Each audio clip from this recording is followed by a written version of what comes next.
Hey, this is StarCraft 2 History, Part 26. And this time I'm going to talk about the dark age of Foreigner StarCraft 2. And it starts around, I'd say a realistic point to start is the beginning of 2014 and it ends at the end of Heart of the Swarm. And the reason I point out as I think this is the dark age is despite the fact that the Foreigners didn't win any events in 2013. Like Naniwal was very close, and like I said, he was straight up good enough to to qualify into a BlizzCon where straight up like it's way harder. It was way harder to get into that version than it is in the current iteration because of the way the WCS points were allocated. And so he basically went through the hard road. He also did it in an era with a bunch of Kessler players. He also did it in an era where he himself was not that great, like WCS player. So he went the hard way. He went the super hard way. He made it happen. Incredible shit, basically. So, in my opinion, basically Naniwa is like was basically holding the foreigners up that year. And while yeah, there were pretty good WCS players, none of them were as good as Naniwa despite having better results. There you go.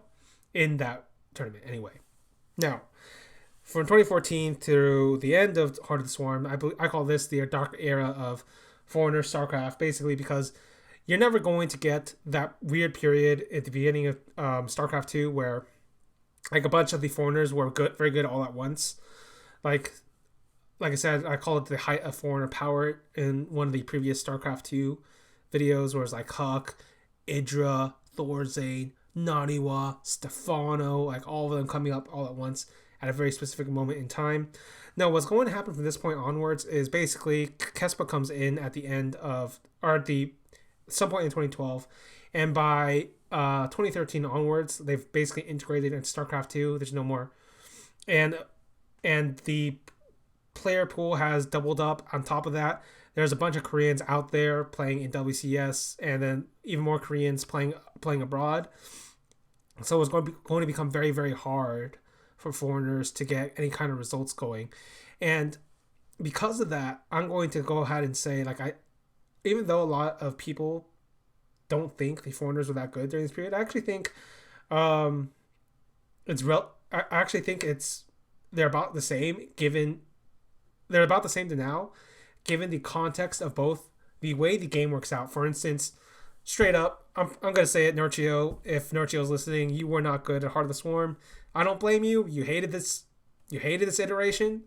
I actually think Norchio himself is actually a great player, but this version of StarCraft 2 didn't help him.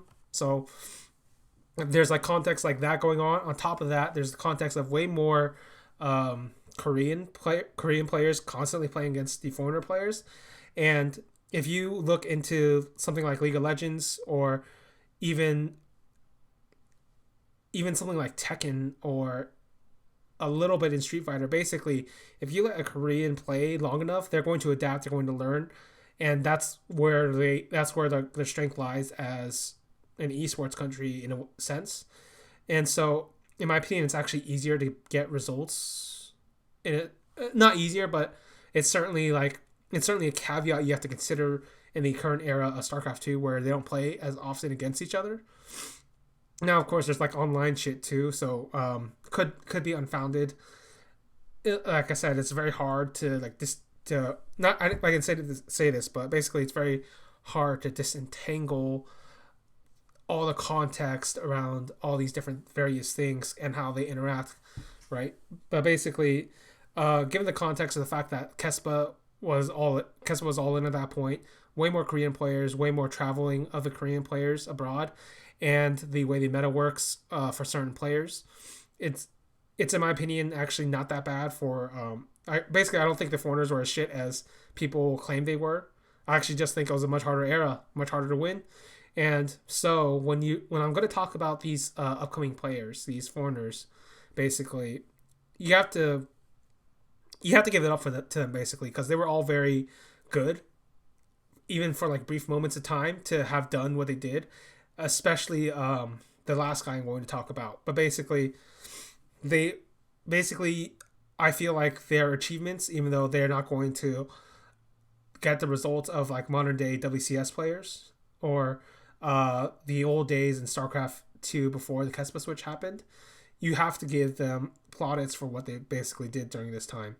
And the first one I'll go out is Sen. Basically, I think Sen is the weakest of all the guys I'm going to talk about. But basically, Sen is out of here, basically out of StarCraft 2 by the point the point in Heart of the Swarm.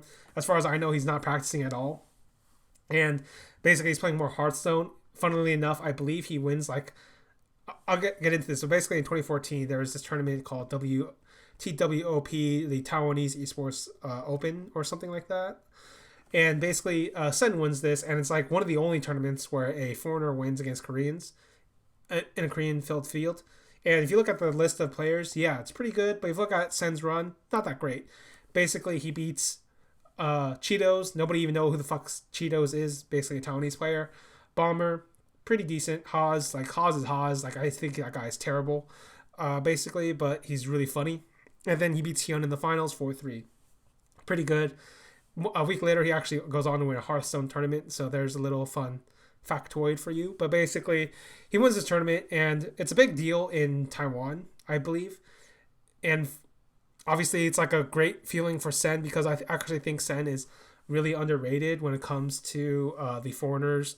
Foreigners, basically, like and what a bit underrated is nobody even mentions him in the conversations for like all-time great foreigners. Like they mentioned Idra before Sen, and yeah, I hate to break this to any Idra fans, but basically, like, Sen kind of shits on Idra's achievements, basically.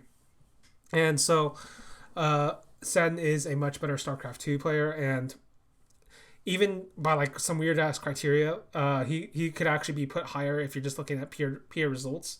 So he's certainly a great foreigner player, but basically he's already out by this point.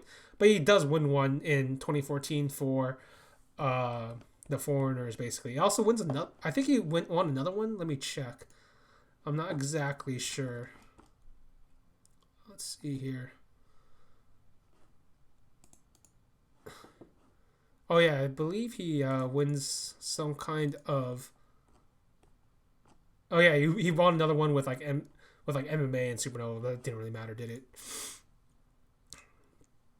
Basically, he's pretty good, right? And so, like I said, I think he's the weakest one. And then going in ascending order, I guess I'll go with Bunny next. And Bunny is a Liquid player, a player who is forgotten now, but he's basically the last of. Not actually, he's technically not the last, but he's close to the last of the Foreigner Terrans. The only guy left is Euthermal, basically. And Foreigner Terrans, as we know, basically all have like. They're not as good as Foreigner Zergs, Foreigner Protosses. I actually think it's an interesting thing to think about. Why is it that those other races are so much better relative to the Terran race? And if you did look into it, it kind of breaks down into how the game. It breaks down into how like the game works and what it is you're getting awarded for the game, basically. But basically, Bunny in 2015, the early parts is actually very good. I believe he wins a Gfinity, and it's pretty decent run, all things considered. Let me look exactly. Gfinity G3, it's in 2014, and he beats Stardust, one of the better like Protoss players in WCS. Then goes on and beats TLO, Snoot, and Hyun. Now, TLO I don't think was that great, but I think Snoot and Hyun were pretty legit. And like I said, it's a very similar, not like I said, but basically it's a similar sort of result as to what Sen does. Good tournament win, but not like a super crazy run. But basically, the reason I put Bunny here is because I think his runs in WCS are actually pretty good. He basically only loses to a Polt in WCS Season 1, 2015. And in WCS Season 2, he loses to Little Bo, who was the best foreigner at the time, so nothing to be ashamed about for either of them. And like I said in like the Polt history thing, Polt was like a fucking tactical genius. No shame in losing to him 2-3. So what can you say about that? And basically, when you talk about Bunny, I think his style was very similar to Maru. And that's kind of a problem, in my opinion. Just the because that style is very demanding. It's very mechanically hard to execute, and it's very fragile to like meta shifts because straight up, I don't think Bunny is as good as Maru. I don't think that's an insult. I just think that's the truth. And so if you're going to do that and the meta shifts to like a different kind of composition or whatever, like I don't think Bunny can handle it the way Mario could have. And so even though his time at the top is brief, it's a very good run, especially considering he was a foreigner Terran. And the next person I'll talk about is Scarlet. Scarlet was, in my opinion, this is like her best period, strangely. From the end of 2013 to 2014, the things people remember about her at this time is the fact that I considered her the heir to Idra in a sense. Just not in terms of like personality or anything crazy, but in terms of popularity, in terms of play style, very similar to Idra. Was very macro focused, very well known and beloved for her Mutaling Baneling play, specifically against Terran. Also known for balance winding, but unlike Idra, was also a person willing to cheese as much as possible. And we see that in her recent results in Legacy of the Void. Just back then, she could also like play macro games and straight out win against some of the best players. So basically, WCS Season 2, 2013, she makes a run to the top 4. Pretty decent run. This isn't the run I remember very fondly. Basically beats Alive in the playoffs, then loses to Jianong in the semifinals. The one everybody remembers fondly is the Red Bull New York 2013. That's the one with the famous Scarlet Bomber game where basically it goes on to Habitation Station and goes all crazy and shit. And Scarlet wins, beats Bomber barely 2-1. And then loses to SOS 2-3. Very good run overall, in my opinion. I think this is a much better run, despite only playing like a much fewer matches, because I think the quality of the players were higher, and I think the quality of the games were higher. And obviously, this is a weird point, but another great match she played was against Dream in like the Acer Story Team Cup. She loses that one, but it's a very great match, and it shows a lot of what made Scarlet a great player, even though she loses that one.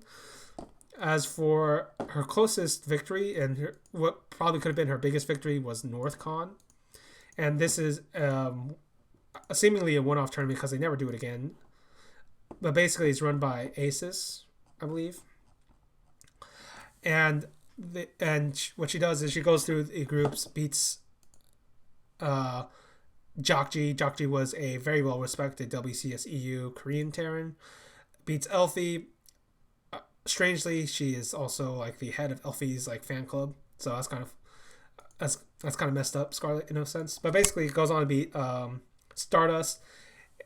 Like I said, decent Protoss. Life, that's a pretty legit win, and then could have won against Jaedong, so Jaedong cheesed her. So there you go. Basically, Jaedong like breaks his Kong curse by defeating Scarlet. And then in 2014, let's see here. In 2014, she makes a pretty good run in Home Story Cup, I believe. Home Story Cup 9. Yes, that's the one. Beats Patience, beats Tasia in the round 32. Goes on to the round 16, beats TLO, beats Stork. TLO wasn't that impressive. Stork was pretty good, considering his form at the time was pretty decent. And then beats MMA in the playoffs and then loses to Tasia in the rematch. So what made Scarlet good at this time was there was this style called like the mass mutas. And basically what happened is if you massed up enough mutas in the ZVT, I suppose, matchup, it was very hard for the Terran to counter because I forget what it was, but there was like some kind of weird fuckery with the way the mines worked or something. Like maybe it was just not enough damage or something strange like that. So yeah, I think that's what it was. Just wasn't enough damage, and because they were nerfed for some reason, and basically like it made it very hard for Terrans to deal with it. And then once they were buffed again, that's when Scarlet basically goes out of the meta because The shift basically hurts her play style, and unlike somebody like Sue or Life, she couldn't recover from that. So basically, that's what happens. And even though she basically runs off of the, in my opinion, like very good metas for Zerg players, still a very great player. Actually, I think the funniest run she ever did has to be MLG Anaheim 2014. Basically, I'll skip through all of it, but she basically, the one I want to point out is Scarlet plays against Don't Worry Goo in like the top 8 or something. And then in the final match, or in the second match, they play on Frost, and then she uses a cheese she had learned from Hitman, I believe, to cheese out Don't Worry Goo. So that's always been really funny to me. Um, so there you go. Somebody who whines about Protoss, but also uses its power for her own benefit.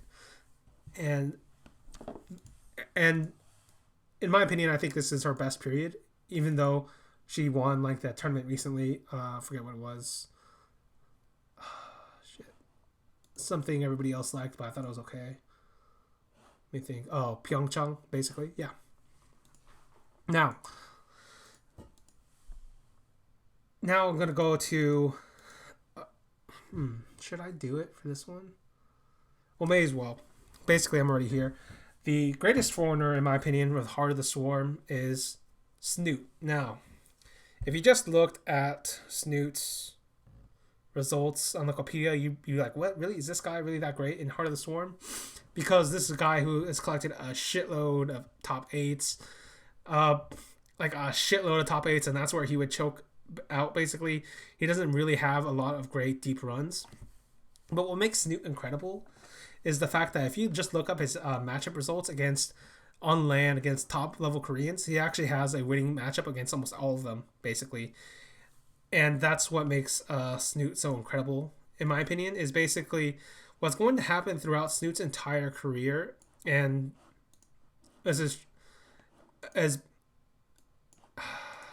how do I say it?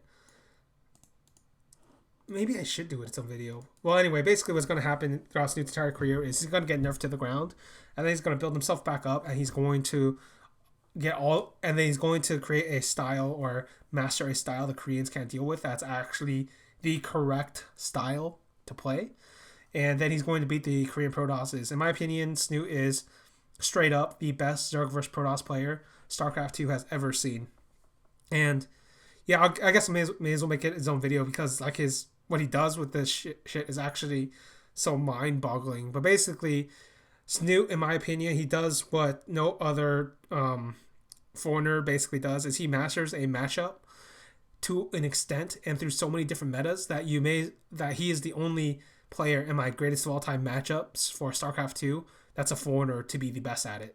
Straight up. I don't think any other Zerg player can take that away from him. So there you go. Despite the lack of results, I think Snoot was a fucking incredible player, and so that ends the. And basically, actually, if you think about it, I'll get over it in like his Snoot's own video. But Snoot was the reason for the Dark Age, because what's gonna happen is Snoot can consistently get to the playoffs, but he chokes in the playoffs. He loses very close matchups all the time to whoever he plays. So if he had like a bit more clutch factor, even like not even to like 91% where he doesn't choke into the finals, like Snoot chokes in the playoffs, I think he could have got a very crazy fucking run, all things considered, but it didn't happen, and that's too bad. But Snoot has all the respect in the world from me, anyway. So that's it for the Dark Ages. I'll see you guys. Dark Ages of the Foreigner StarCraft 2 scene. See you guys later.